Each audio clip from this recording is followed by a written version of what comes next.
Hello बच्चों, BSA Shankar sir Navodaya में स्वागत है। मैं शंकर राजपूत इस चैनल के माध्यम से नवोदय क्लास 6 में प्रवेश हेतु नवोदय की तैयारी करवाता हूं, जिसमें मैं गणित को बहुत सरल, सहज और सटीक तरीके से आप लोगों के सामने पढ़ाता हूं। तो आप गणित को आप सरल तरीके से शंकर सर के साथ सीखें। में हम गणित का सूत्र का उपयोग किए बिना गणित सिखाते हैं, ताकि बच्चे को गणित का सूत्र जो रटने में समय गंवाते हैं वह समय हमारे गणित पढ़ाने से बच जाता है। क्योंकि बच्चों को सूत्र को रटने में आधा समय व्यतीत हो जाता है, फिर भी बच्चे सूत्र में ही फंस जाते हैं।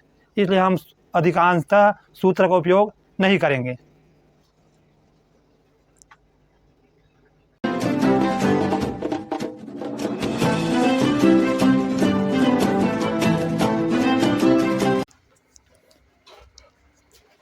प्रश्न संख्या 41 प्रथम चार अभाज्य संख्याओं का योग है। प्रथम चार अभाज्य संख्या पहले हम लिख लेते हैं। तो सबसे छोटा और प्रथम अभाज्य संख्या 2 है। 2, 2 के बाद 3, 3 के बाद 5, 5 के बाद 7, 1, 2, 3, 4 इसका योग करना है, इसको जोड़ना है। तो चलो जोड़ लेते हैं। 7, 5, 12, 12, 3, 15, 15 और 2 17। इस तरह इसका उत्तर आएगा 17। अब इसी में हम 42 प्रश्नों को बना लेते हैं ना। तो 42 प्रश्न क्या बोल रहे हैं? 6 अंकीय छोटी से छोटी संख्या ज्ञात कीजिए जो 63 से विभाजित हो। 6 अंकीय छोटी छोटी संख्या। तो पहले 6 अंकों की छोटी छोटी संख्या लिख लेते हैं। 1 के बाद 5 0। तो ये हो जाएगा 6 अंकों की छोटी छोटी संख्या। अब इसको क्या करना है? 63 से विभाजित होना चाहिए बोले है ना। तो हम इसको 63 से भाग दे देते हैं। तो 63 से भाग देने के लिए 63 से हम इसको चलो भाग दे देते हैं। नहीं, ये संख्या थोड़ा जगह शॉर्टेज हो रहा है, इसको हम यहाँ ले लेते हैं। 63 और 1 2 3 4 5 तो हो गया है। अब 63 से विभाजित होना चाहिए ना। तो जब 63 का पहाड़ा पढ़ेंगे तो हमें 63 का पहाड़ा तो हमको याद नहीं है। तो हम क्या विधि अपनाते हैं? पहले हम इसको एक संख्या को दबा लेंगे, फिर यहाँ बचे 6। तो 6 से कटा के देखेंगे तो 1 तो कटेगा नहीं, तो 10 कटेगा। तो 6 एकम 6 मतलब एक बार में जाएगा। तो इस तरह एक बार करते हैं। 63 एकम 63। अब घटाएंगे तो ये 7 हो जाएगा, ये 9 में 6 जाएगा, 3 हो जाएगा, ये 37। फिर एक संख्या उठा लेंगे तो ये 0 हो जाएगा। फिर 63 से वही काम करते हैं। तो ये कितना बार में जाएगा? 6 छक्का 36, 6 बार में जा सकता है। चलो करके देख लेते हैं। 63 गुणित 6, 6 3 18 की 8 हासिल 1, 6 छक्का 36 और 1 37, 78 ज़्यादा हो जा रहा है तो 5 बार करेंगे। तो 63 गुणित 5, देखो ये कहाँ 370 है या 378 हो गए, तो ये ज़्यादा हो गए। तो 5 बार, 5 या 15 की 5 हासिल 1, 5 छक्का 30 और 1 31, तो यार 315। 63 बार में तो 5 बार लिए है ना, तो हो जाएगा 315। चलो इसको हम कटाते 10 से 5 गए तो 5 और ये 6, तो ये हो जाएगा 5 और ये हो जाएगा आपका कट। अब फिर एक संख्या उतारते हैं, ये वाला 0 फिर उतार लेते हैं। अब ये 0 उतार रहे हैं ना, अभी एक 0 और बचा है। अब देखते हैं फिर 63 के बार हम कितने बार 550। तो देखो 5 बार में तो 315 आया था। तो हम 63 गुणित 7 करके देखते हैं। क्यों? तो 7 या 21 की 1 हासिल 2, 7 6 की 42, 42 और 2 44, तो आ रहा है 400। 7 या 21 की 1 हासिल 2, 7 6 की 42 और 2 44, 4 से 41 आ रहा है। 8 बार करके देखते हैं ना। 63 गुणित 8, 63 गुणित 8, तो 8 या 24 की 4 हासिल 2, 8 6 के 48, 48 और 2 50, 8 या 24 की 4 हासिल 2, 8 6 के 48 और 2 50। ठीक है, 8 बार में आ जा रहा है। 9 बार में तो ज़्यादा चले जाएगा ना। हाँ, ज़्यादा चले जाएगा। तो 8 बार कितना आ रहा है? 504। तो ये हुआ 504।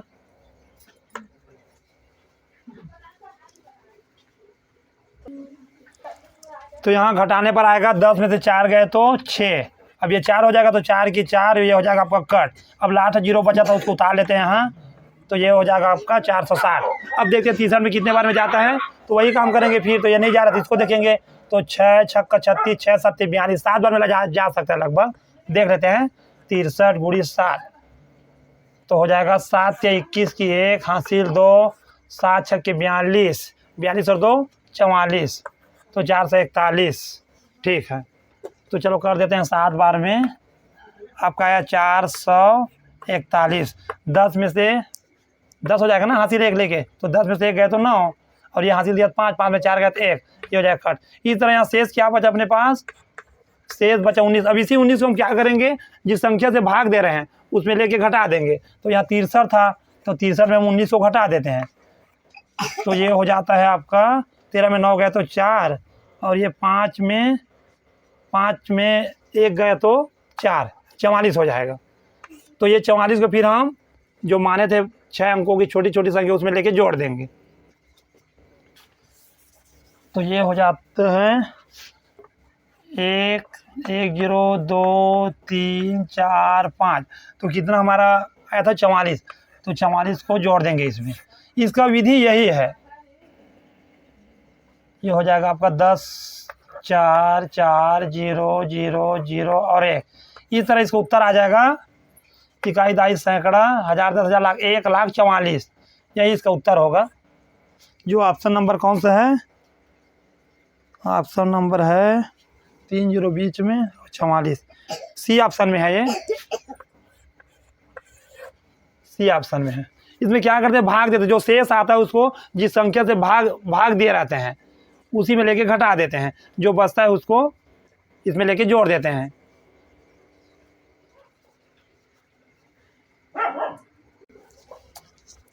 प्रश्न संख्या 43,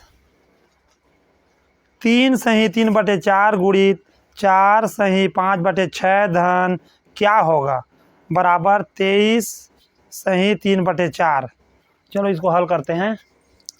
तो इसमें इसको पहले सही बता से तोड़ते हैं ना इसको, तो 4 तिया 12 और 3 15, तो हो जाएगा 15/4, और ये गुणा में है 4 छक्का 24 और 5 29/6, और धन, तो चलो धन कर देते हैं।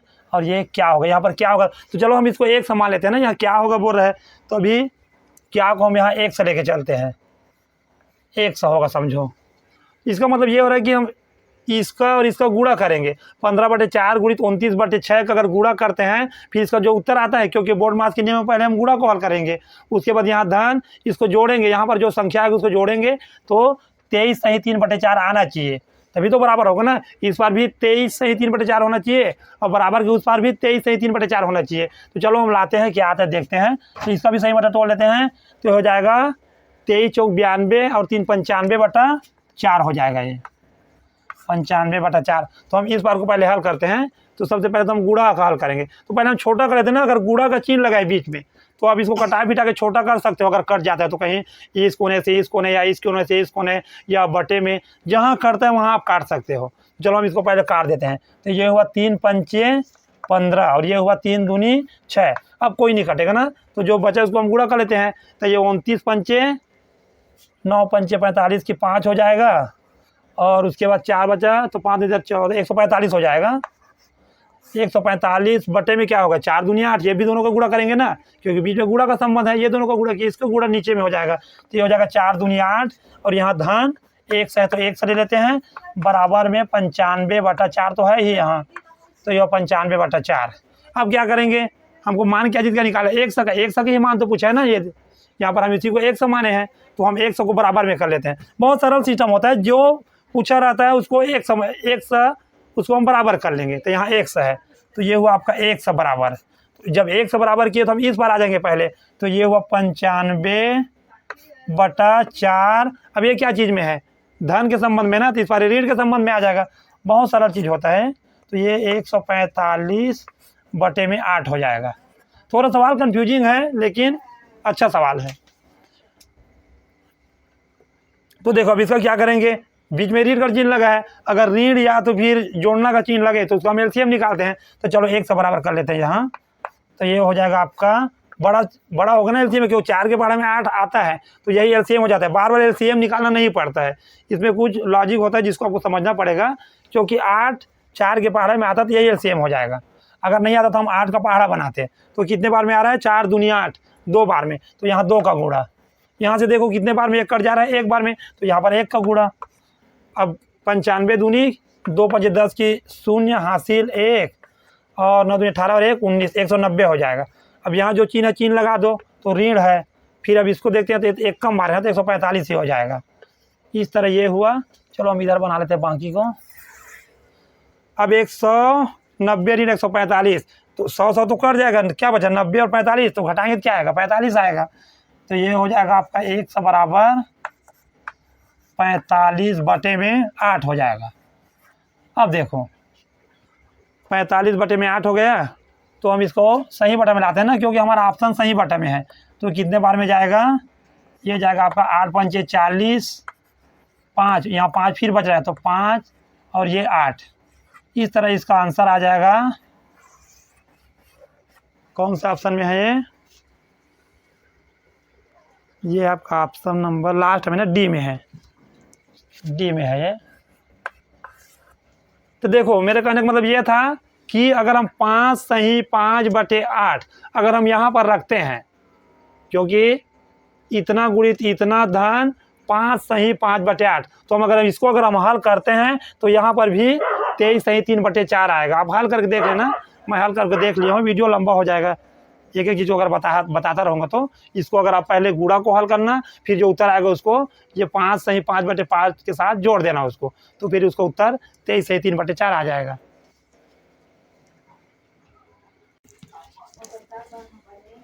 प्रश्न संख्या 44, कौन सी बड़ी हैं, 3 सही 1/3 या 33/10।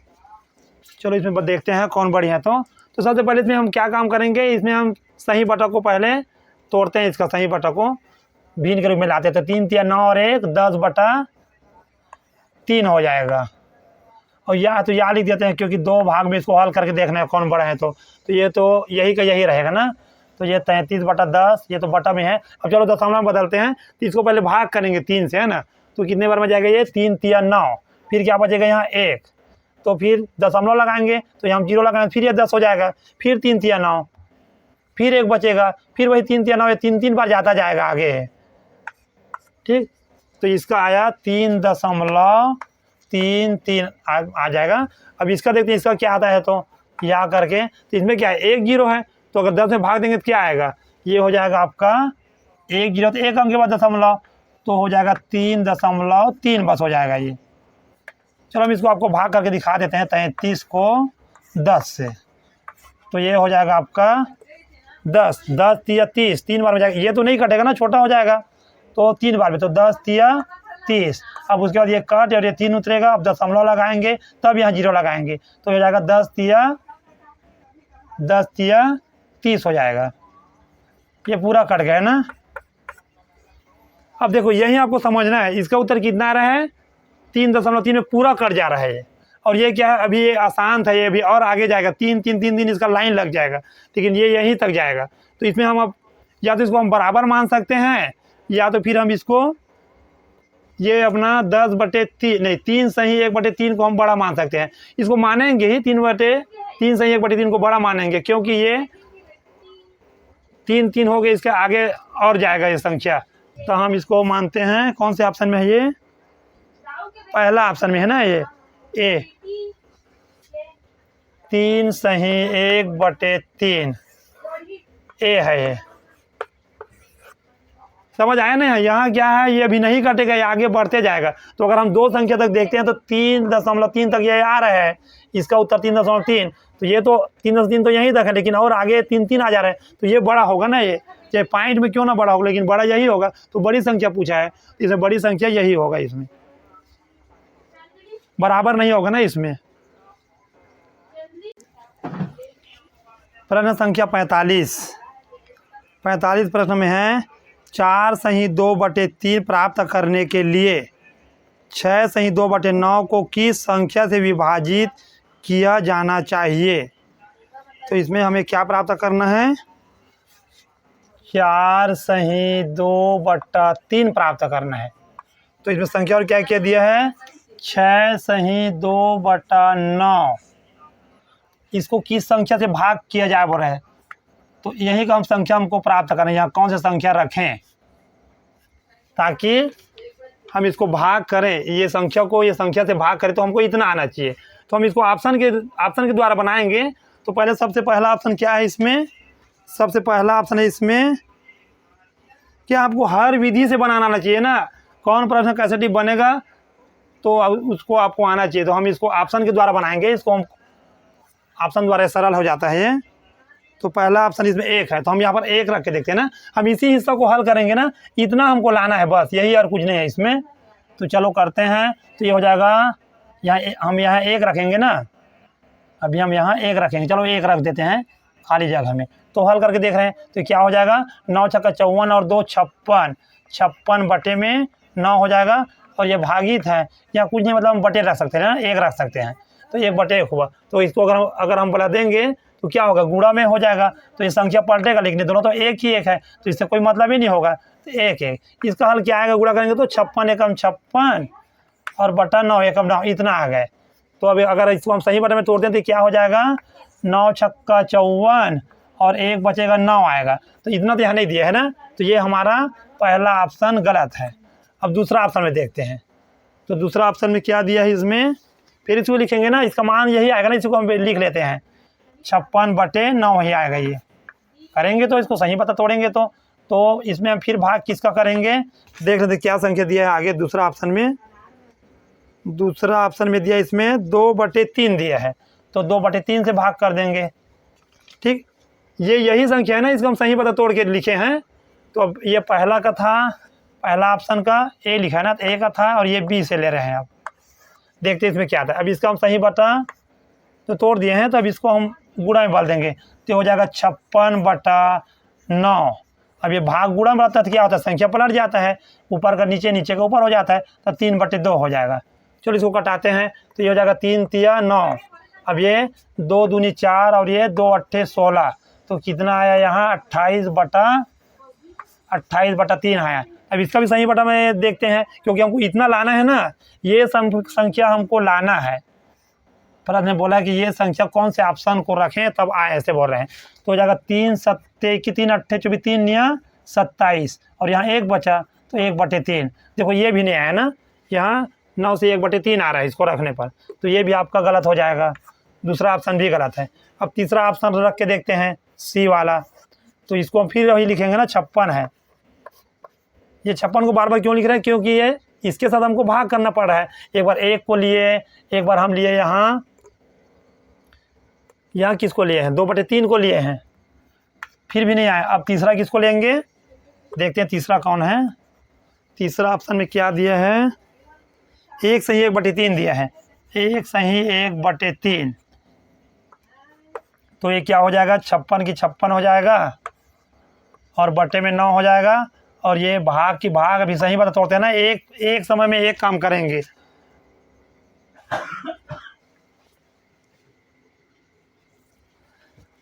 तो क्या होगा, 3 एकम 3 और 1 4/3 हो जाएगा। ये सही पता तोड़े तो 4/3। अब इसको हम भाग को बोल देंगे ना गुणा के रूप में, तभी तो हल होगा ना ये।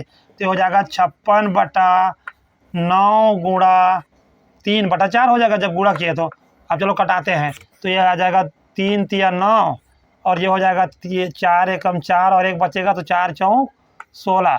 तो कितना बचा यहाँ, 14/3 बचा। तो कितने बार में जाएगा, देखो 3 चौक 12, 3 चौक 12, और हो जाएगा आपका फिर 2 बचेगा ना, फिर 2/3।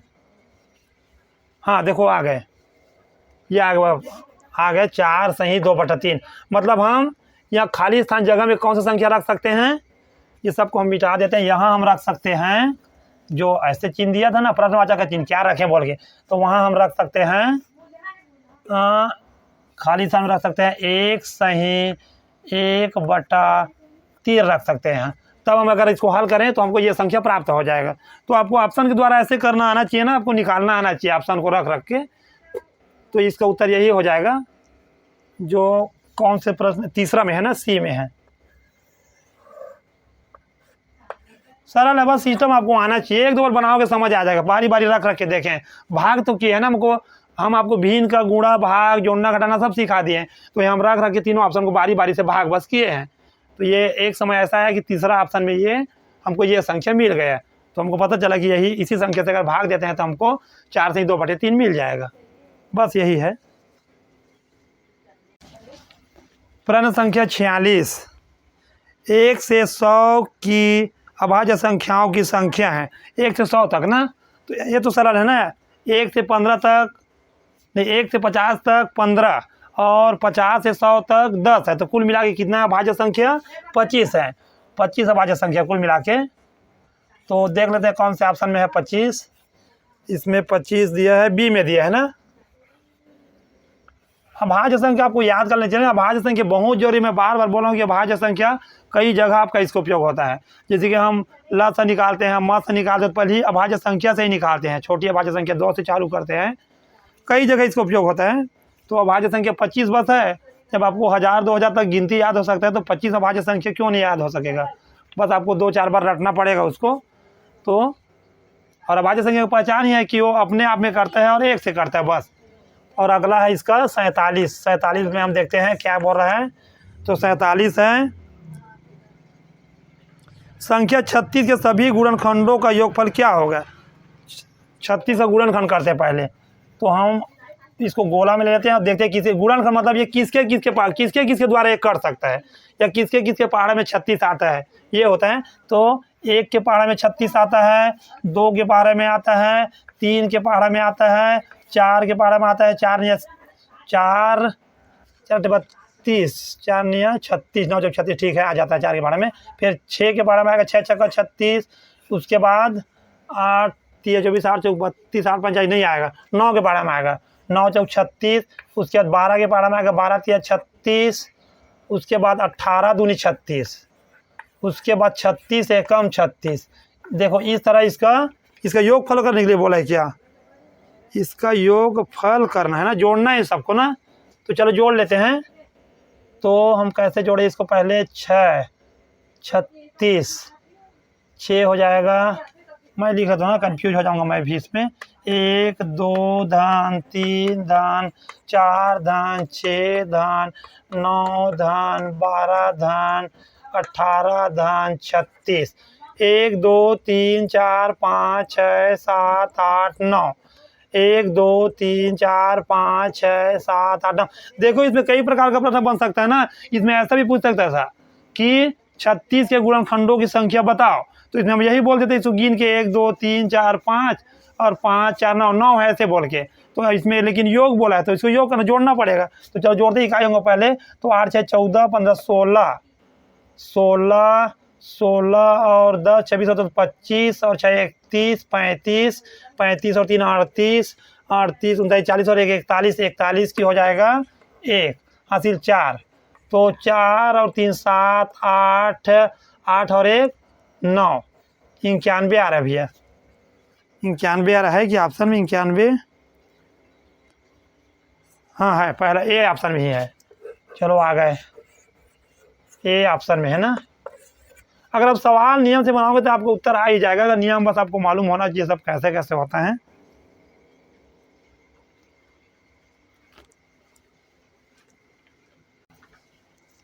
तो अगला प्रश्न है 48, 45 63 36 और 81 का लसा निकालना है लघुत्तम 100 पर तक। सिंपल सवाल है, चलो निकाल देते हैं। तो पहले 2 से चेक करेंगे ना, तो ये तो नहीं कटेगा 2 से, ये नहीं कटेगा, लेकिन ये कट जाएगा। तो 2 से पहले कटाते हैं, तो हो जाएगा ये 45 की 45, ये 63 की 63 और ये 18 दूनी 36 में कटेगा, और ये 81 की 81। चलो फिर आगे जाते हैं, फिर कोई कटेगा क्या 2 से, हाँ ये कट जाएगा। तो 2 से ये भी लेंगे ना। जब तक कोई भी अगर एक संख्या कट जाता है तो हम 2 से ही लेंगे। अगर जिससे कट जाता है छोटी संख्या से तो उसी से पहले लेते हैं। तो नहीं करता उसको उतार देते हैं वैसी का वैसी। ये 45 है तो ये 63 है और ये 9 बार में जाएगा ना, और ये 81 है। अब कोई नहीं कटेगा 2 से, तो 3 से देखते हैं। तो 3 से एक कट जाएगा, 3 एकम 3 3 5 15 और ये 3 दूनी 6 और 3 एकम 3 और ये 3 तिया 9 और ये हो जाएगा 3 दूनी 6 और 3 सत्ते 21। 3 दूनी 6 2 बचा 21, ठीक है, 3 सत्ते 21। अब देखते हैं फिर 3 से, तो 3 पंचे 15, 3 सत्ते 21 और ये 3 एकम 3 और ये 3 निया 27। फिर 3 से देखते हैं, जब तक कटेगा तब तक कटाएंगे ना, जो नहीं कटे उसको वैसे ही उतार देते हैं। 7 1 और 3 तिया 9, अभी भी 3 से जाएगा, 3 से अभी भी जाएगा। 5 की 5, 7 की 7, 1 की 1 और 3 एकम 3। अब देखो अब यहाँ क्या बचा, सभी अभाज्य संख्या ना, यहीं से पता चल जाता है सभी अभाज्य संख्या है। तो अब चाहते तो यहीं से पहले 3 को उतारते, फिर 5 को, फिर 7 को, क्योंकि अभी नहीं कटने वाला है। चलो उतार देते हैं 5 को, फिर नीचे में 7 को, समय बर्बाद नहीं करेंगे ना। अभाज्य संख्या है, लाइन से उतार दो, फिर उसको गुणा कर दो, कोई मतलब नहीं है उसको बार बार कटाने से एक एक करके। तो इसका हमको सिर्फ ल से निकालना है ना, तो क्या आता है, ल से देख लेते हैं। ल से मतलब लघुत्तम समवर्तक बराबर 2 गुणा 2 गुणा 2, 1 2 2 बचा ना, तो 3 क्यों कर रहे हैं भैया, 3 गुणा 3 गुणा 3 गुणा 1 2 3 4 है, तो एक और करना पड़ेगा भाई, 3 2 4, उसके बाद क्या है 5 गुणा 7 है। अब देखो इसमें कैसे करेंगे, सबसे पहले हम जीरो वाला बनाते हैं ना, तो 5 का पारा पढ़ेंगे तभी जीरो वाला बनेगा। तो हम यहाँ ला लेते हैं इसको, 5 दूनी 10, अब हो जाएगा ये 10 दूनी 20, 20 तिया 60, 60 तिया 180, 180 मतलब 18, तो 18 तिया 54, 540। अब 54 तिया करेंगे, चलो यहाँ कर लेते हैं 54 गुणा 3, तो हो जाएगा 3 चौक 12 की 2 हासिल 1, 3 पंचे 15 और 1 16। अब हम यहाँ से गए, अब यहाँ से 7 बार में जाएगा नहीं, अब 7 बार में कर लेते हैं, क्योंकि यहाँ तक किए तो हमको क्या मिला 162 मिला। अब इसका गुणा हम 7 के साथ करेंगे, क्योंकि 5 का गुणा पहले ही कर चुके हैं ना, तो यहाँ क्या बचा 7 बचा। तो देखते हैं कितना आता है, 7 दूनी 14 की 4 हासिल 1, 7 छक्की 42 और 1 43 की 3 हासिल 4, 7 एकम 7 और 4 11।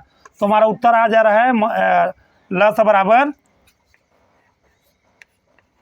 हमारा उत्तर आ जा रहा है ल से बराबर 11 3 और 4 आ जाएगा।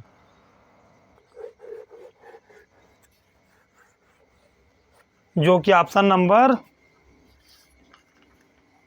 11 3। अच्छा एक जीरो लगाना ना, जीरो छोड़े थे हम लोग ना 54 में, 54 का गुणा किया था ना, जबकि 540 है तो जीरो छोड़े थे, तो ये यहाँ भी हो जाएगा जीरो, यहाँ भी हो जाएगा और यहाँ भी आ जाएगा, तो ये हो जाएगा आपका 11,340, जो ऑप्शन नंबर बी में है।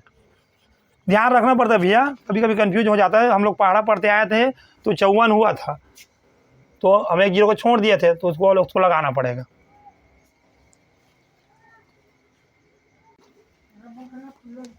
अगला प्रश्न है 49।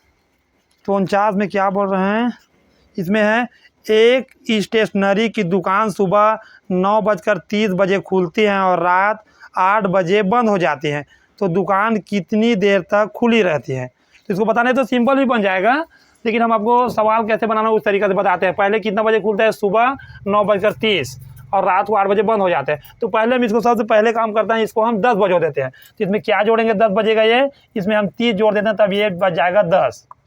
ठीक है, तो ये हो जाएगा आपका 0 और ये भी 0, 60 होगा तो 60 1 मिनट में 1 घंटा में गिनती आता है, इस बार 1 जुड़ जाएगा, तो इस तरह ये होगा आपका 10 बज गए ना। ये तो आना चाहिए ना, ये 10 कैसे बजा, क्योंकि 60 1 घंटा हो जाएगा, 30 मिनट करके, तो 1 घंटा को हम इस बार ला के जोड़ दिए, तो ये 10 बज गया। ठीक है, अब यहाँ से हम क्या करेंगे, पहले 12 बजवाएंगे।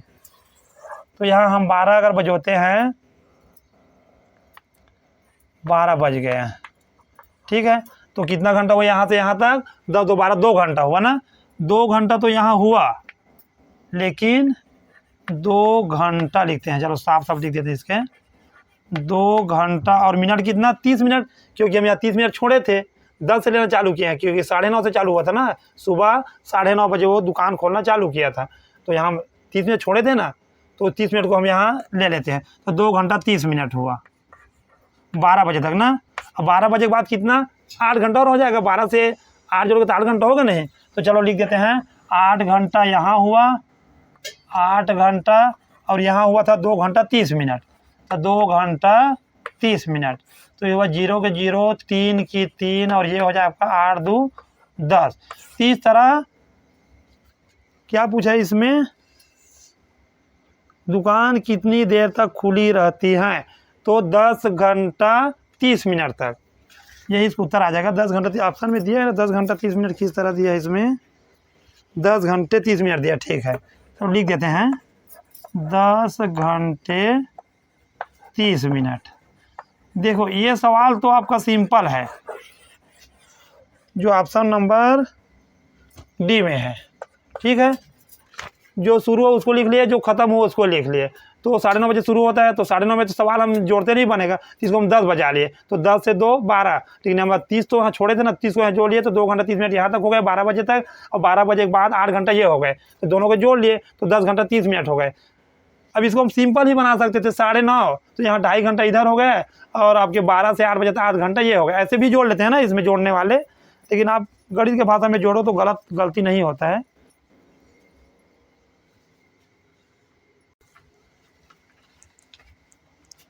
अगला प्रश्न है 50। 1 मिलीग्राम को किलोग्राम में व्यक्त कीजिए।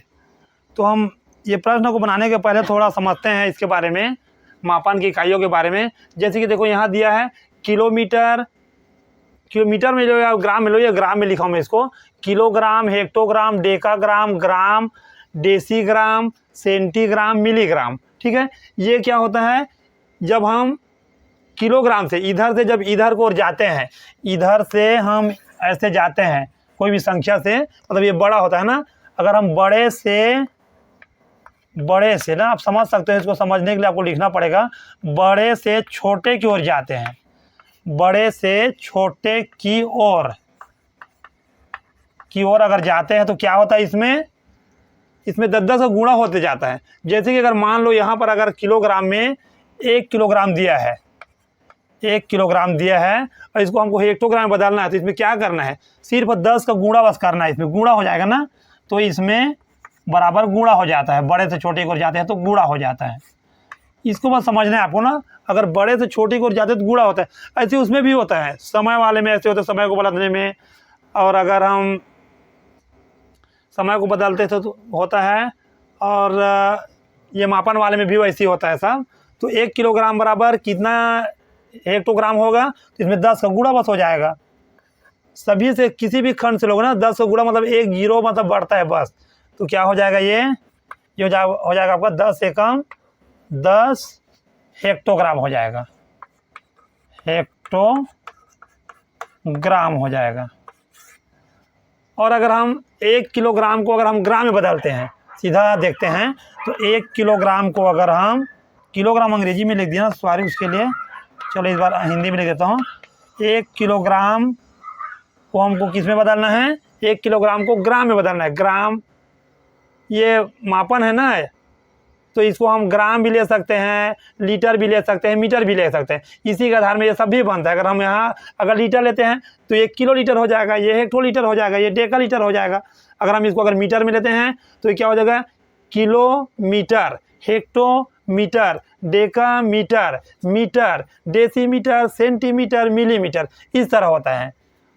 तो चलो हम अभी बड़े से छोटे को जा रहे हैं ना, तो 1 किलोग्राम को किस में बदलना है, हमको ग्राम में बदलना है। तो क्या देखो कितना है, यहाँ तो 1 लिखे, तो चलो 1 लिख लिया। और कितना खंड है, 1 2 3 खंड, तो 3 जीरो डाल दिए, ठीक है। जिसको बदलना है उसके जगह हम 1 लेते हैं, और जितना खंड है उतना खंड उतना जीरो डाल देते हैं। तो ये क्या हो जाएगा, इसका उत्तर 1 एकम 1 और 3 जीरो। तो इस तरह ये हुआ आपका क्या बना, ग्राम बन गया ना भैया। ये ग्राम में छोटे में बदले हैं, तभी तो गुणा किए है ना, क्योंकि हम बड़े को छोटे में बदले तो गुणा होता है। अब इसी में एक होता है, अब हम जाएंगे छोटे से बड़े की ओर जाएंगे, थोड़ा हम समझ लेते हैं प्रश्न को। छोटे से बड़े की ओर जाएंगे, छोटे से बड़े की ओर जाएंगे, तो इसमें क्या होता है, इसमें भाग हो जाएगा, कुछ नहीं है, इसमें भाग हो जाएगा।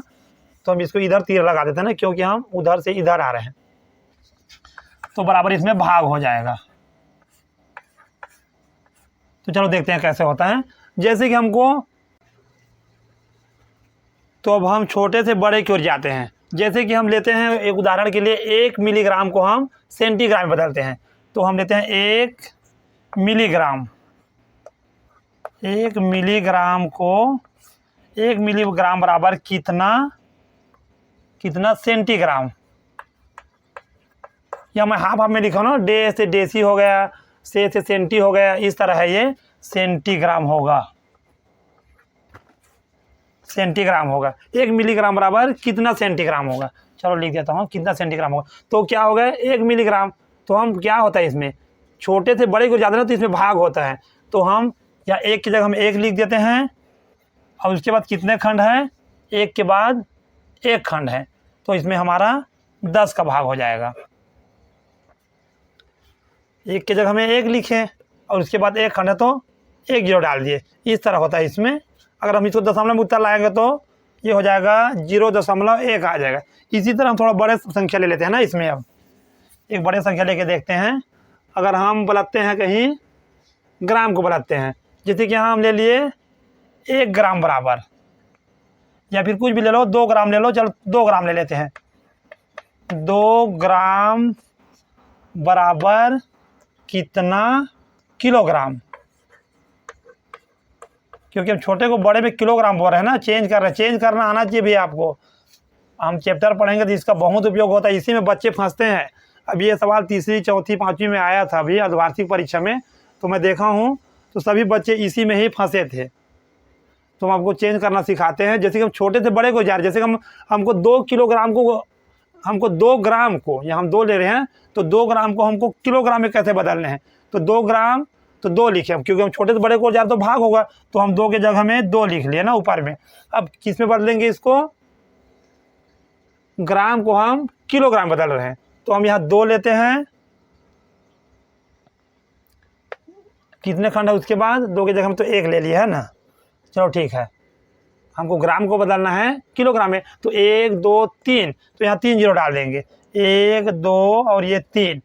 हम ग्राम की जगह में क्या लिए, 1 लिए, और उसके बाद 1 2 3 खंडा, मतलब 1000 से उसका भाग हो जाएगा। इसका उत्तर क्या आएगा, अगर दशमलव में देखिए तो 1 2 3, 3 अंक के बाद दशमलव ना, तो हो जाएगा 2 1 2 3 और ये दशमलव और ये जीरो, तो इसको हम पढ़ेंगे 0.002 किलोग्राम, इस तरह इसको पढ़ेंगे।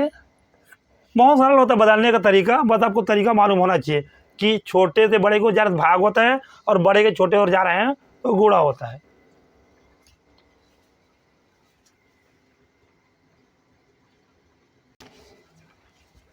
प्रश्न संख्या 50, 1 मिलीग्राम को किलोग्राम में व्यक्त कीजिए। तो इसको मिलीग्राम, मिलीग्राम मतलब छोटे से बड़े की ओर जाना है ना हमको, छोटे से बड़े की ओर, तो इसमें क्या होगा, भाग हो जाएगा। तो 1 मिलीग्राम दिया है ना इसमें प्रश्न में, तो चलो हम लिख लेते हैं 1 मिलीग्राम। तो 1 मिलीग्राम को किस में बदलना है, 1 मिलीग्राम को हमको बदलना है इसको किलोग्राम में, किलोग्राम में व्यक्त करना, बताना है कितना होगा। तो चलो ठीक है कर देते, कोई दिक्कत नहीं इसमें। तो 1 मिलीग्राम है तो 1 लिख लेते हैं। हाँ, अब उसके बाद देखते हैं, 1 तो लिख लिया ना, तो अब यहाँ 1 किलोग्राम के बारे में बात कर रहे हैं, तो यहाँ हम 1 लिखते हैं। अब उसके बाद देखते हैं कि कितना खंड है इसमें, तो यहाँ जब हम तो 1 लिख लिए, तो 1 2 3 4 5 6, तो 6 जीरो डालेगा, तो 1 2 3 4 5 6, ये इसको नहीं गिनना है ना, इसी को तो पूछ रहे हैं ना, 1 किलोग्राम को, 1 मिलीग्राम को किलोग्राम में बदलना है।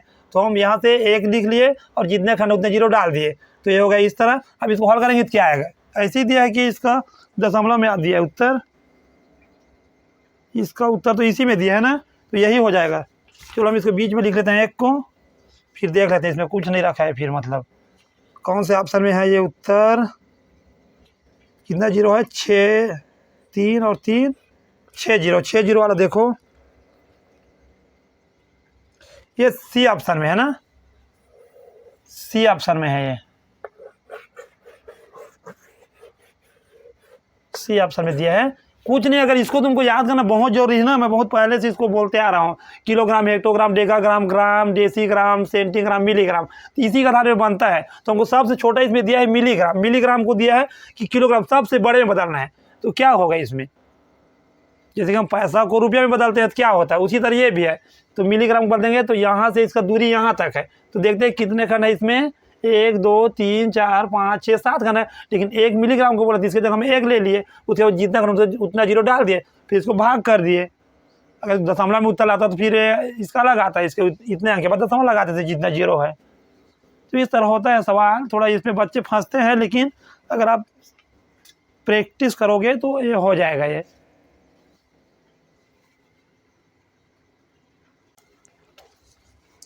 अगला प्रश्न है 51। निम्नलिखित में से सबसे छोटी संख्या है, सबसे छोटी संख्या बताना है ना, ऑप्शन में देखना है। ए है 13/5, बी है 2.666 और आगे जाएगा ना 6 इसमें। इसका मतलब होता है कि इसमें 6 का पुनरावृत्ति होते जाएगा, आगे तक ये जाएगा 6, कभी ये कटेगा ही नहीं, मतलब शांत ही नहीं होगा, ये अशांत है, ऐसे बोलते हैं इसको। और सी है 2.067 और डी है 24/9। तो देखो इसमें इसको तो हम जान गए ना कि कौन बड़ा है कौन छोटा है, इसमें ये बड़ा है और ये छोटा है, लेकिन इसमें तो नहीं पता चलेगा ना। तो इसके लिए हमको क्या करना पड़ेगा, इसको भी दशमलव में लाना पड़ेगा। जो ला देते हैं, हम लोग को एक सरल तरीका मालूम है कि इसको हम पहले 10 बना लेते हैं तो 2 बार में बनेगा, इसको भी बना लेते हैं। जब नीचे में 2 का गुणा तो ऊपर भी 2 का गुणा, तो 13 दूनी 26 हो जाएगा ये, और बटे में हो जाएगा ये 10। तो कितने अंक के बाद दशमलव, 1 अंक के बाद, इस तरह ये हो जाएगा 2.6 हो जाएगा। ठीक है, अब हमारा बारी इसका है, जिसको हम 9 से कटाएंगे, क्योंकि 9 को तो हम न 10 बना सकते हैं, न 100 बना सकते हैं, न 1000 बना सकते हैं। इसके साथ कोई भी संख्या ऐसा नहीं है जिसे गुणा करने पर 10, 100 या 1000 बने, तो हम सीधा इसको घटाएंगे। तो ये कितने बार में जाएगा, 9 दूनी 18, 9 3 7 ज़्यादा होगा, 9 दूनी 18, फिर यहाँ बचा 6, फिर यहाँ दशमलव लेंगे तो ये हो जाएगा आपका 60 हो जाएगा, जीरो ले सकते हैं ना। तो 9 छक्का 54, फिर यहाँ 6 बचेगा, फिर 6 बचेगा, फिर जीरो, फिर 9 छक्का 54, फिर 9 छक्का 54, मतलब इसमें भी पुनरावृत्ति होते जाएगा, इसमें भी पुनरावृत्ति होते जाएगा। ठीक है, तो देखो अब देख सकते हो आप, इसे पूछा क्या है। तो अब अगला प्रश्न है 52 प्रश्न में है 6.25 को 0.25 से विभाजित करने पर क्या आएगा। तो विभाजित करना मतलब भाग करना है ना इसको, चलो भाग करते हैं। तो भाग कैसे करते हैं इसमें, जैसे कि इसका मतलब है 6.25 भागित, विभाजित मतलब भाग होता है ना 0.25, तो हम दशमलव का भाग कैसे करते हैं, इसको बटा में लेते हैं। चलो इसको लेते हैं पहले हम बटे के रूप में, तो 6.25 और भाग का मतलब बटा होता है, तो ये हो जाएगा 0.25। दशमलव वाला सवाल आपको बटा में ही हल होगा ना, इसको बटा के रूप में लेना ही पड़ेगा। तो अब इसका दशमलव ऊपर में हटेगा तो ये हो जाएगा आपका 100। यहीं से पता चल गया, यहाँ भी 2 अंक के बाद दशमलव, यहाँ भी 2 अंक के बाद दशमलव है, तो यहाँ से दशमलव हट सकता है, कर सकता है, लेकिन हम आपको विधि से बनाते हैं। तो इसका दशमलव हट गया, अब ऊपर का नीचे में हटेगा। ऐसा होता है, जब आप आगे क्लास में जाओगे तो आपको सीधे इसको हटा देना होता है, 2 अंक यहाँ पर है, 2 अंक यहाँ पर भी है, तो दोनों हट जाएगा। अगर हो गई ऐसा, ये भी हट गया, तो क्या 100 कट गए ना, तो आया क्या यहाँ आया हमारा 625 बटे में 25 बस, क्योंकि 10 यहाँ पर जीरो शुरू में जीरो आप नहीं लिखते, लिख सकते हैं लेकिन कोई मतलब नहीं होता है उसका। तो चलो अब ये भी 5 में कटेगा, ये भी 5 में कटेगा, इसको कटोना बस है ना, छोटा करना है। तो ये 5 है, मतलब 5 के पारा में कटेगा, तो ये 5 एक कम 5, यहाँ बचा 5 दूनी 10, यहाँ बचा 2, 5 पंचे 25, ये क्या 5 के पारा में 5 पंचे 25। अब सीधे आप कटा सकते हो ना, क्योंकि ये अभाज्य संख्या है, अब ये तो कटेगा ही नहीं, तो इसी से डायरेक्ट इसको कटा देते हैं। तो कितने बार में जाएगा, 5 दूनी 10 हो जाएगा, 2 बचेगा, 5 पंचे 25, इस तरह इसका उत्तर आ जाएगा हमारा 25, जो कि ऑप्शन नंबर कौन से है, सी ऑप्शन है ना। इसमें सिंपल है, बस उसका हम दशमलव हटाए फिर कटा दिए तो आ जाता है ये।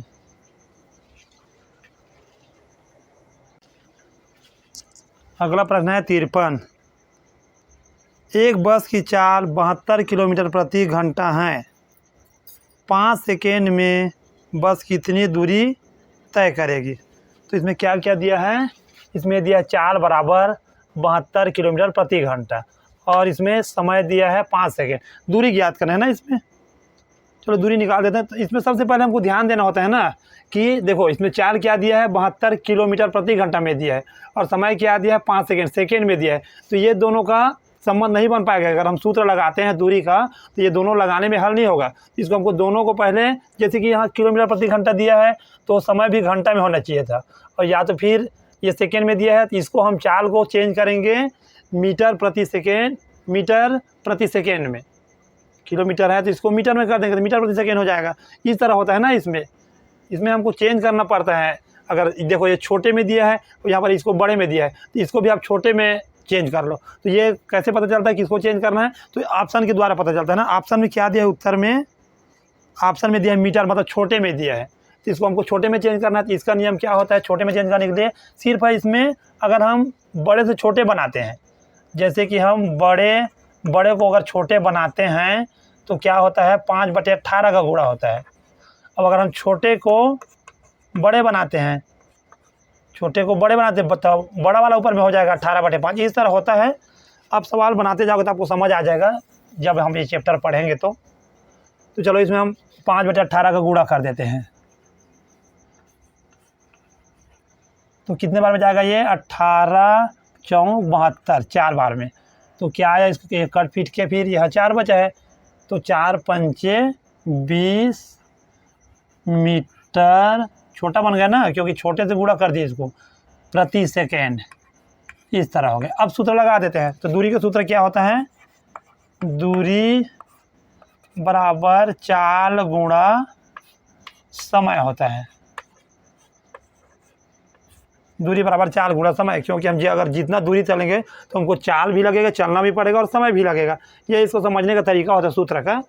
अगर हम यहाँ से कहीं जाते हैं तो हमको क्या करना? चलना भी पड़ेगा प्लस साथ में समय भी लगेगा, ये होता है। तो चाल क्या है अपने पास?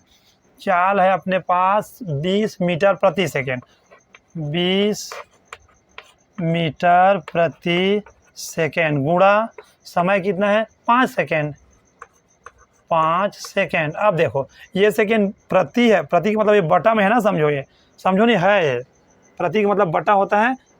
तो ये सेकेंड और ये सेकेंड कट जाएगा। अब ये कितना है? इसका गुणा हो जाएगा तो 5 दूनी 10 और 1 0 लगा देंगे। और बचा क्या है इसमें? सिर्फ मीटर, तो ये मीटर लग जाएगा क्योंकि दूरी मीटर में ही आएगा। हमको कहीं जाना है तो हम क्या बताएंगे? दूरी मीटर में बताएंगे या तो किलोमीटर में बताएंगे। तो इसका ऑप्शन कौन है इसमें? इसका ऑप्शन है दिया है, डी ऑप्शन है, डी ऑप्शन है ना।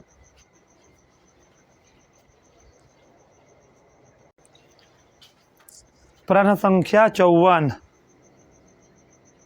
416.001 गुणा 5.029 का लगभग मान। इसका लगभग मान बताना है ना।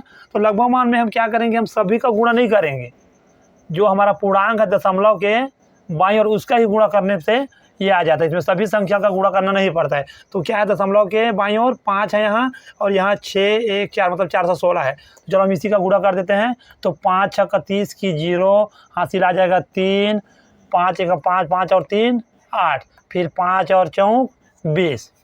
ये होता है लगभग मान। तो कितना है लगभग मान में? लगभग मान आया है हमारा 2080।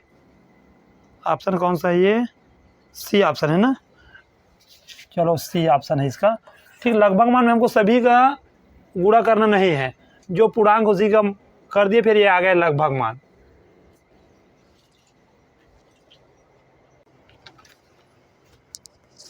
अगला प्रश्न है 55। कोष्ठक में 3/8 धन 1/4 का बड़ा कोष्ठक है सर्पाकार, फिर मंझला कोष्ठक है 10 है 1/3 ऋण 2/9 मंझला कोष्ठक बंद, उसके बाद भागित है 5/18 फिर सर्पाकार कोष्ठक बंद। इसको हल करना है ना। चलो देखते हैं। क्वेश्चन नंबर 55 है। 55 क्वेश्चन नंबर 55। चाक बहुत ख़राब आया है मेरा इस बार। तो लिखते हैं हम 3/8 धन 1/4 फिर कोष्ठक बंद है, फिर उसके बाद का चिन्ह है ना। का मतलब गुणा होता है ना। इसको भी चेंज करेंगे समय आएगा तो। अभी इसका पहले तो हम कोष्टक को हल करेंगे ना, बोर्ड मास के नियम के हिसाब से चलते हैं ना हम लोग। बोर्ड मास के नियम के अनुसार आप सवाल बनाओगे, सवाल आपका गलत नहीं होगा। तो 1/3, तो सबसे पहले बोर्ड मास का नियम इसमें बोल रहे हैं कि पहले कोष्टक को अंदर को हल करना है, वो भी सबसे पहले छोटा कोष्टक को हल करेंगे ना। तो 9, फिर छोटा कोष्टक बंद, फिर भागित 5/18, फिर है आपका सर्पाकार कोष्टक बंद। चलो ठीक है, इसको हल करना है। चलो हल करते हैं भैया। चाक बस मेरे को धोखा दे रहा है इस समय। तो है इसमें देखो, अब इसमें क्या करना है, अभी तो हम इसका सेम के सेम उतार देते हैं, क्योंकि यहाँ पर हम इस पहले सबसे पहले सही बटा तोड़ेंगे ना, एक एक पॉइंट एक एक बार में करते जाएंगे तो सवाल गलत नहीं होता है। तो ये हो जाएगा 3/8 धन 1/4 कोष्टक बंद। अभी का को काय रखेंगे ना, अभी इसको हम नहीं चेंज कर रहे हैं, क्योंकि अभी हमारा नियम इसको पहले हल करना है। तो ये जगह छोटा कोष्टक क्या हो गया, 10 या 30 और 1 31/3 इस तरह, क्योंकि सही बता तोड़ दिए, एक बार में एक काम करेंगे बोला था ना मैं। तो ये हुआ 9, अब ये कोष्टक बंद।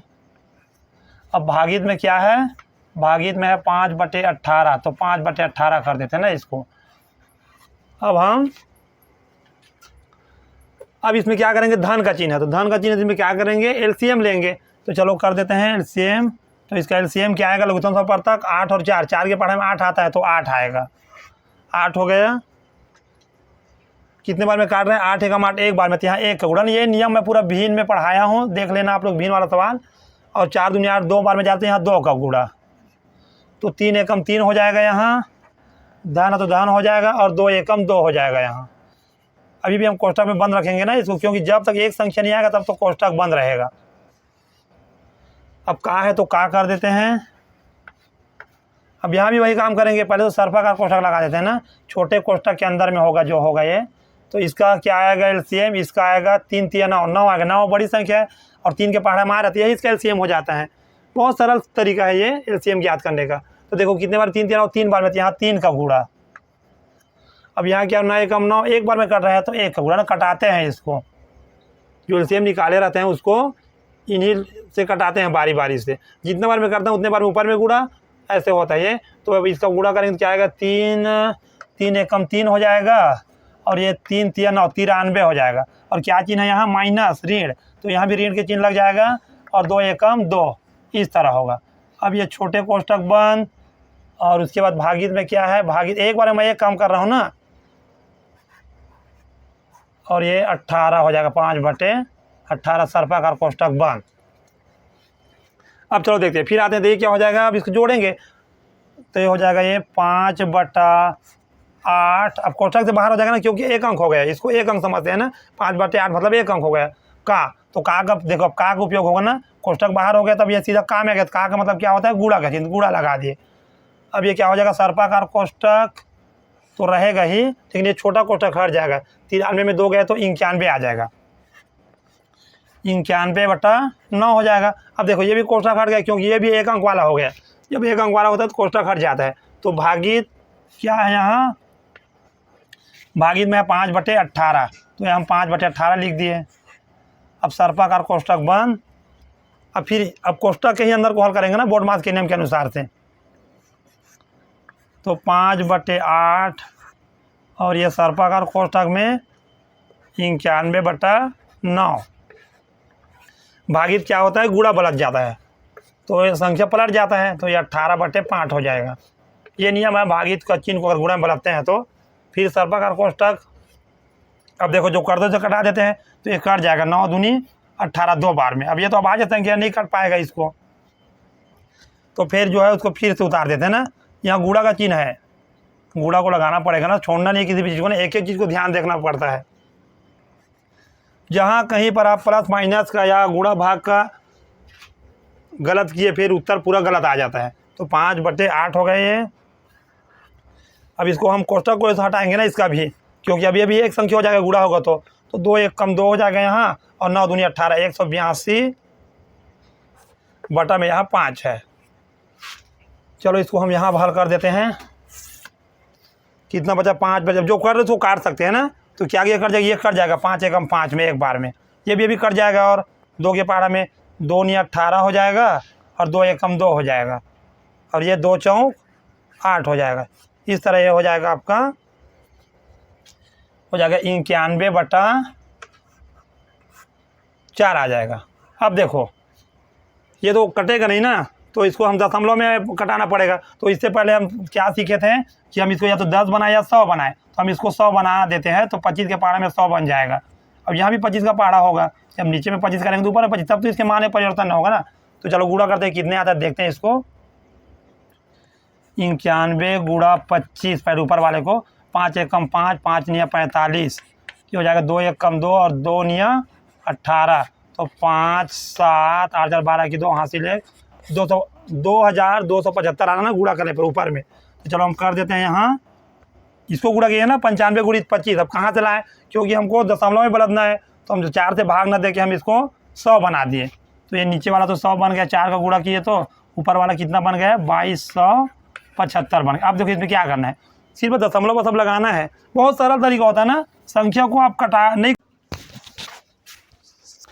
प्रश्न संख्या 56, यदि ए की आय बी की आय से 50% कम हो तो बी की आय ए की आय से कितने प्रतिशत अधिक है। ऐसे प्रश्नों में हम ए की आय, तो ए की आय बी की आय से ना, तो बी की आय को हम 100 मानेंगे, बी की आय को हम 100 मानेंगे। तो ये बोल रहा है कि ए की जो आय है बी की आय से 50% कम है, तो हम इसको 50 मान, जैसे कि इसका 100 है तो इसका 50% कितना निकलेगा, 50 निकलेगा ना, तो इसका 50 हुआ। ठीक है, ए की आय 50 हुआ और बी की आय 100 हुआ। ये ऐसे देखने में पता चल रहा है कि ए की आय 50 हो गया 50% और बी की आय 100 हो गए। तो चलो हम इसका प्रतिशत निकाल देते हैं। तो ये हो जाएगा आपका, प्रतिशत निकालेंगे ना, प्रतिशत बराबर कैसे निकालेंगे, 50 किससे हुआ है कम, 100 से, मतलब बी से कम हुआ है, तो बी का हम यहाँ लिखेंगे 100 हो जाएगा।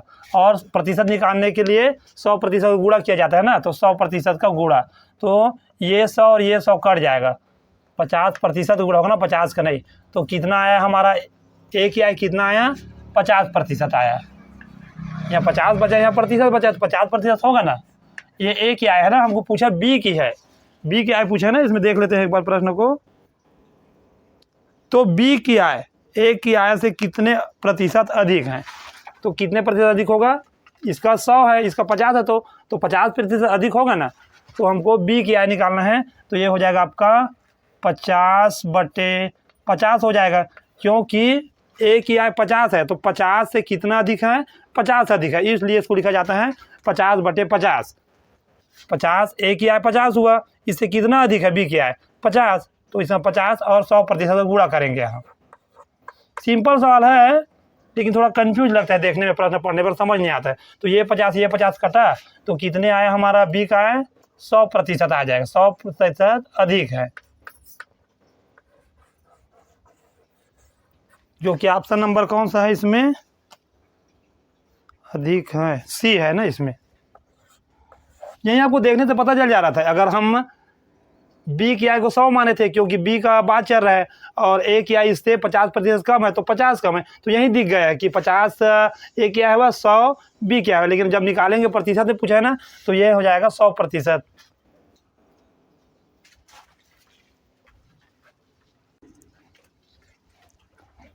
प्रश्न संख्या 57,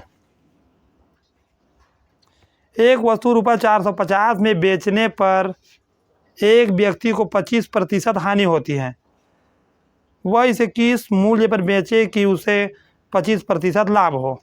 तो ऐसे प्रश्न में हम सबसे पहले लिख लेते हैं जो दिया रहता है, तो क्रय मूल्य, तो क्रय मूल्य नहीं दिया है, तो इसको हमको पहले सबसे पहले ज्ञात करना है ना।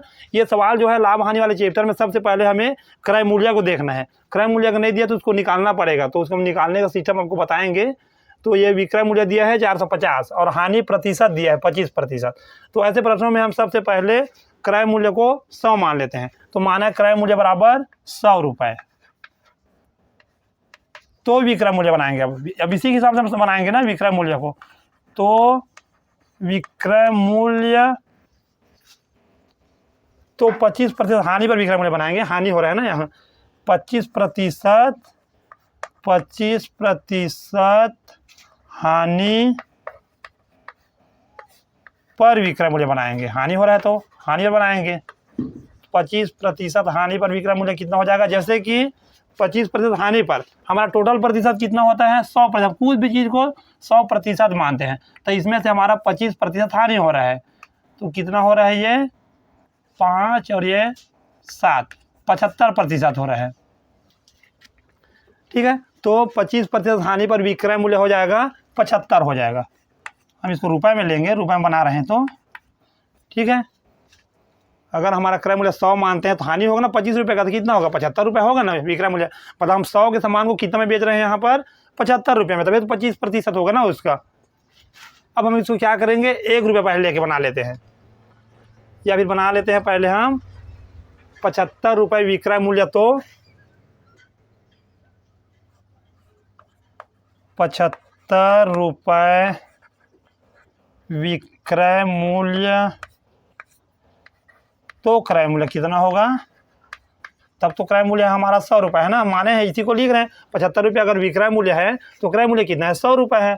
100 रुपये है। ये सेटिंग करना आपको आना चाहिए, फिर सवाल बड़े से बड़ा सवाल बन जाता है। इसी चीज़ को हम लिख रहे हैं। एक बार लिखे थे क्रय मूल्य 100 है तो 25% हानि पर विक्रय मूल्य 75 होगा। हानि हो रहा है तो तब इसी को लिख रहे हैं। हमको ज्ञात क्या करना है? क्रय मूल्य ज्ञात करना है ना, तो क्रय मूल्य ज्ञात करें, इसलिए क्रय मूल्य को हम यहाँ ले लेते हैं। तो पहले हम लिखेंगे 75 रुपये विक्रय मूल्य, तो क्रय मूल्य 100 रुपये। अब 1 रुपये बनाते हैं। 1 रुपये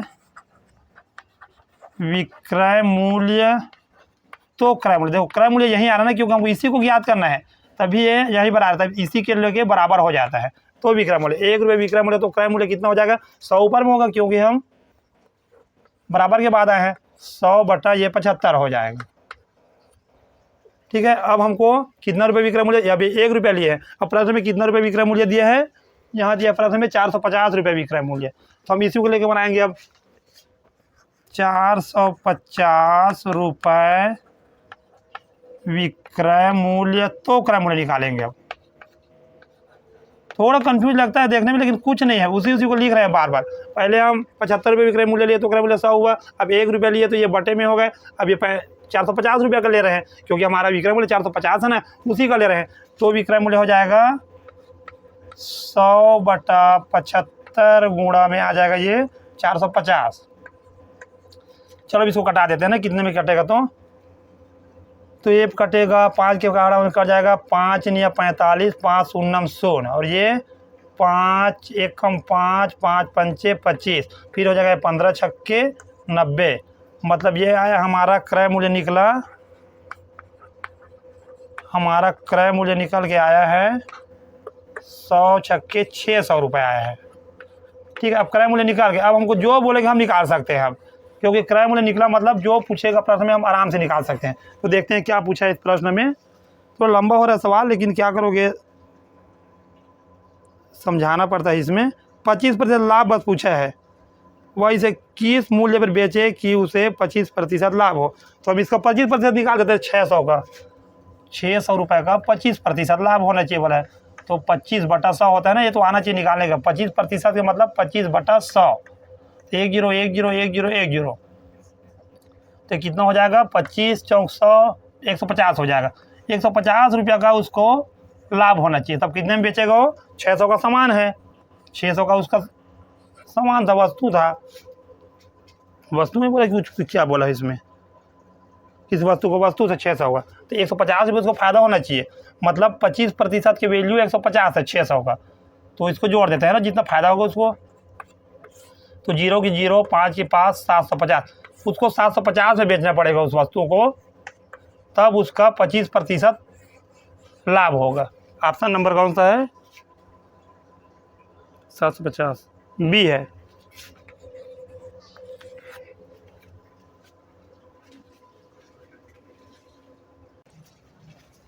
तो अगला प्रश्न है 58 प्रश्न में है, यदि 14 मीटर कपड़े की कीमत ₹1890 है तो 6 मीटर कपड़े की कीमत क्या होगी? तो इसमें 14 मीटर कपड़े का दिया है ना, तो इसको हम लिखना पड़ेगा ऐसे। 14 मीटर कपड़े की कीमत कितना दिया प्रश्न में? 1890 रुपये। ठीक है, तो हमको कितने का पूछा है, 6 मीटर का पूछा है। तो पहले हमें सबसे पहले ऐसे प्रश्न में क्या करना पड़ता है, पहले हमको 1 मीटर का निकालना पड़ेगा, 1 का, क्योंकि ज़्यादा का दिया है और उसके बाद कम का पूछा है, तो हमको पहले 1 का तो मालूम होना चाहिए ना, तभी उससे गुणा करेंगे। तो हम 1 मीटर का पहले निकाल लेते हैं। तो 1 मीटर कपड़े की कीमत क्या हो जाएगा, तो ये हो जाएगा आपका, भाग में चले जाता है, 1890/14 हो जाएगा। क्योंकि हमको अगर हम बोलते हैं 5 चॉकलेट मिलता है 10 रुपये में, तो हम कैसे बताएंगे कि 1 चॉकलेट कैसे मिलता है, इसको भाग करेंगे ना, 1 चॉकलेट करेंगे तो कैसा हो जाएगा, 10/5 हो जाएगा। कटाएंगे तो 5 दूनी 10, मतलब 1 चॉकलेट का मूल्य हो जाएगा 2 रुपये। इस तरह इसको भी बताना पड़ेगा ना।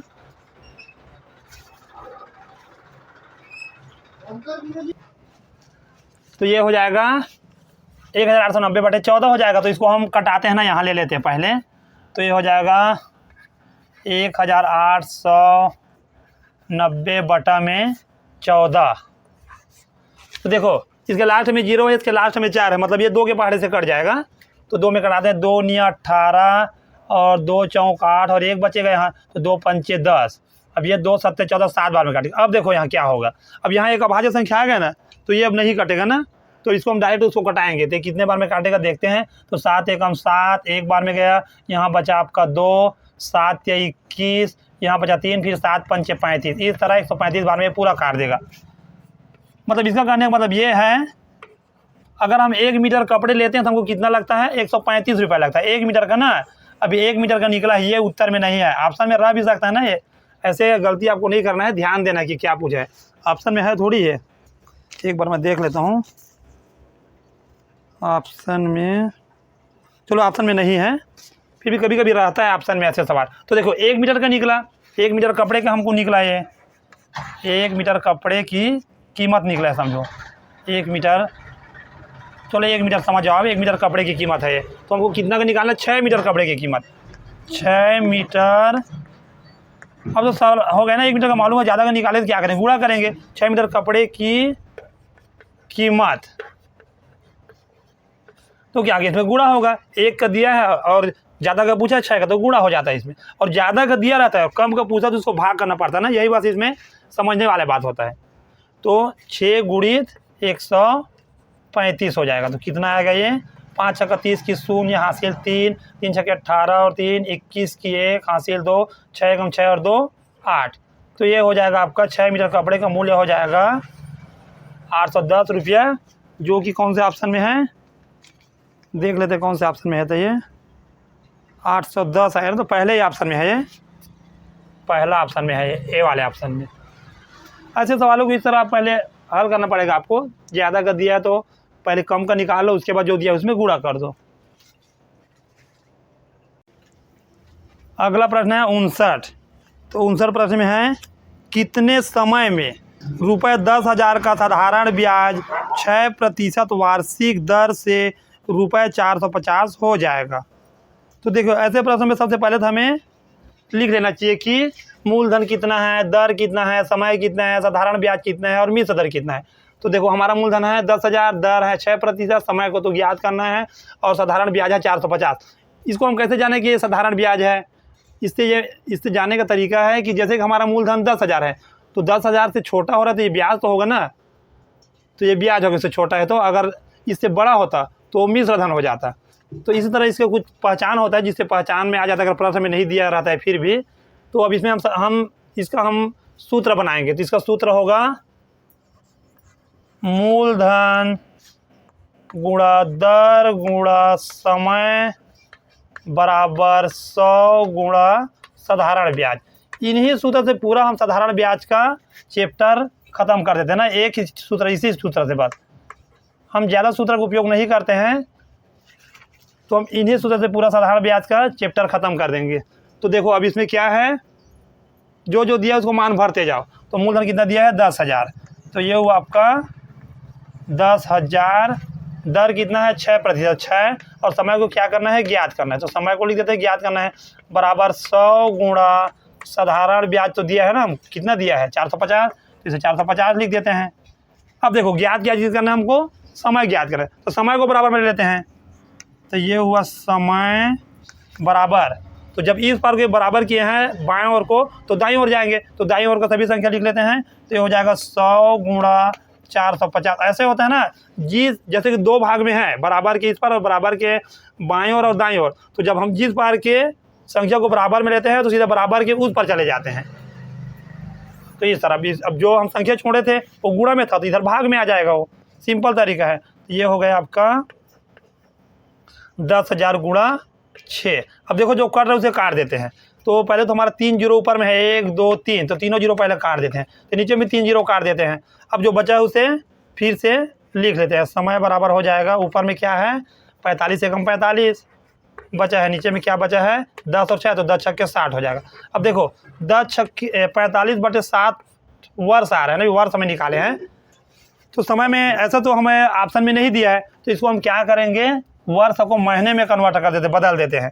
तो क्या हो जाएगा 45/60। महीने बदलने के लिए क्या करेंगे, जैसे कि साल में बदलते तो क्या करते 12 का भाग देते, तो इसमें 12 का गुणा हो जाएगा, क्योंकि हम बड़े से छोटे में बदल रहे हैं तो 12 का गुणा हो जाता है। यही बस होता है इसका। तो चलो कटो देते हैं, तो ये हो जाएगा 12 से 12 पंजे 60, सीधा काट देते हैं। फिर 5 से 5 निया 45, ऐसे कटाना आपको आना चाहिए भाई, देखना है कहीं से कहीं कट रहा है तो ऐसे काट दो। तो कितना आया 9 माह, माह में चेंज किया है ना, तो 9 माह आ जाएगा।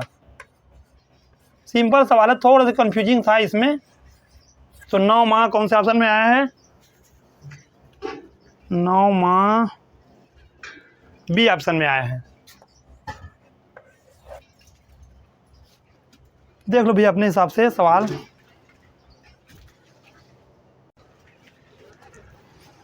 प्रश्न संख्या है 60।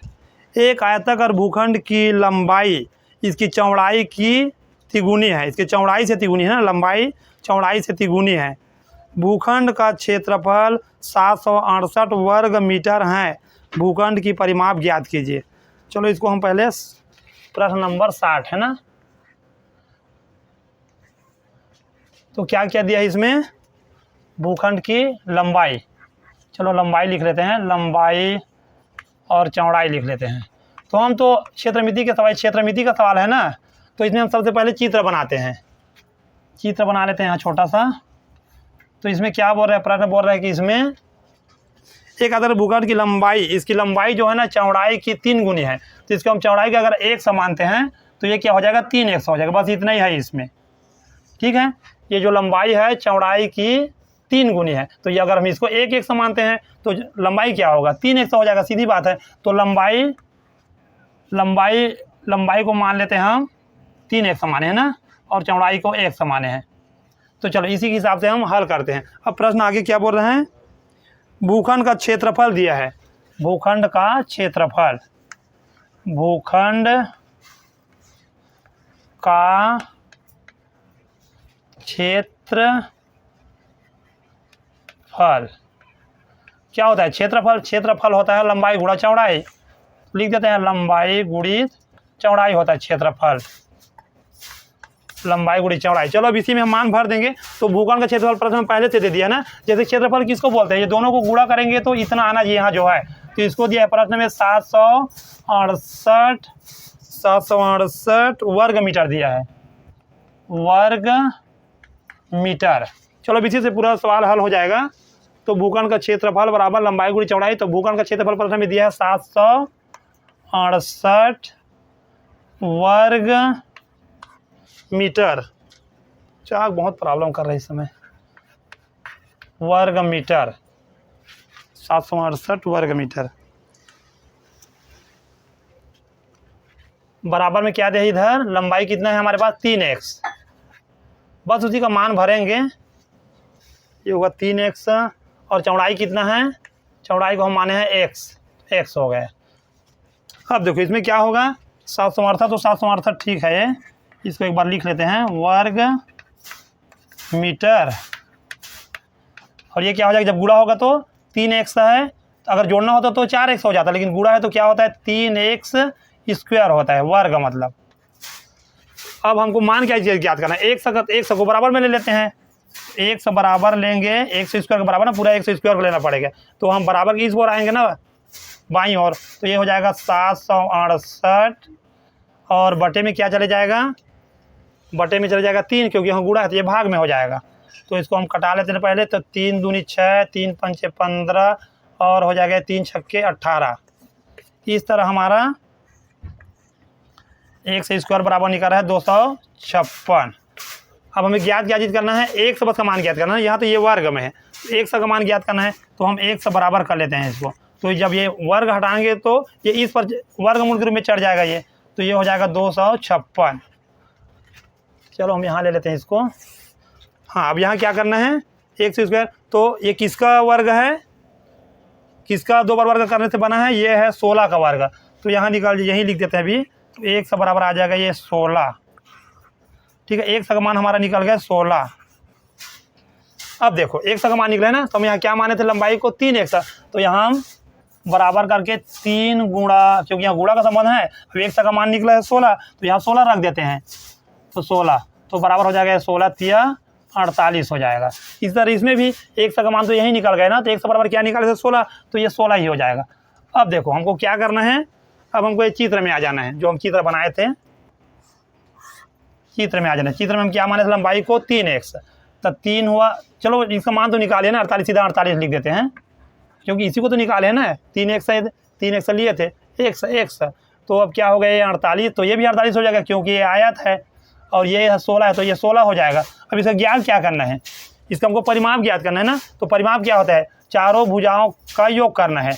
तो ये पहला भुजा 48 है, दूसरा भुजा 16 है, तीसरा भुजा भी 48 है और चौथा भुजा 16 है। तो सबको जोड़ेंगे तो क्या आएगा,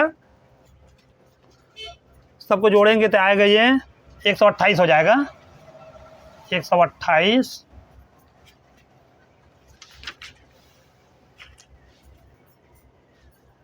तीसरा ऑप्शन में 128 मीटर, 128 मीटर, ये सी ऑप्शन है ना। थोड़ा सवाल कंफ्यूजिंग है, लेकिन अब प्रैक्टिस करोगे तो आ जाएगा। इसमें लंबाई को चौड़ाई से तीन गुनी बताया, तो हम इसको लिख दें, इसको एक समान, इसको 3x मान लिए, इसी को हम यहाँ लिख दें ना, 3x, लंबाई बराबर 3x और चौड़ाई बराबर x। तो फिर इसी का, और इसका क्षेत्रफल भी दिया प्रश्न में 768। तो क्षेत्रफल का सूत्र क्या होता है, लंबाई गुणा चौड़ाई। तो लंबाई तो 3x माने हैं, चौड़ाई 1 माने हैं, तो इसी को हम पहले गुणा की, इतना आ गया, तो इसका वर्ग लिए, तो ये बटा में हुआ, कटाया तो इतना आया, तो मतलब x स्क्वायर का मान हमको 256 मिला। तो ये तो वर्ग है ना, तो वर्ग को हटाएंगे तो इसमें चढ़ जाएगा। फिर एक इसका वर्ग था 16 का, तो मतलब हमको x का मान मिल गया, x का मान मिला। फिर हम इसमें मान भर दिए जो चित्र बनाए थे इसमें, तो कितना हुआ, ये 48 हुआ, ये भी 48, ये 16 है 16। फिर इसका परिमाप बोला है, परिमाप बराबर क्या होता है, चारों भुजाओं का योग करना होता है, परिमाप बराबर